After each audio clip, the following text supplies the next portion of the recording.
Asal dan jenis. Negara pengeluar, Rusia. Pengilang, Sukhoi, Rosovoronexport. Jenis, pesawat pejuang pelbagai peranan, multi-role fighter.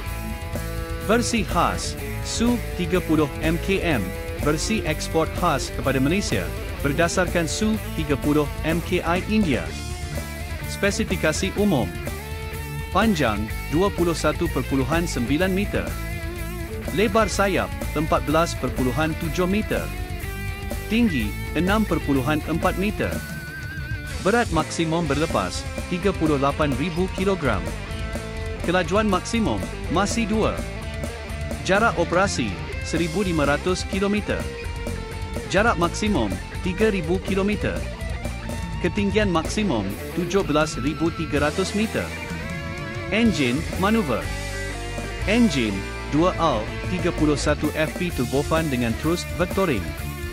Keupayaan manuver, super maneuverability termasuk manuver Cobra.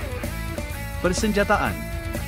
Meriam tetap, 1 GSH 30-130 mm. Titik hardi Pioin, 12 stesen senjata. Peluru berpandu udara ke udara, R77, R73. Peluru berpandu udara ke darat, KH-31, KH-29.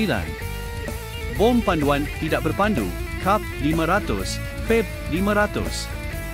Avionik System. Radar, NIT N011 Embas besar. Sistem peperangan elektronik, Thales HUD, Navifle, Damo E-Sales Targeting Port. Sistem amaran, Avitronics Mouse dan LWS. IRST, OLS, 30. Jika bahan ini bermanfaat kepada anda, subscribe, likes dan share.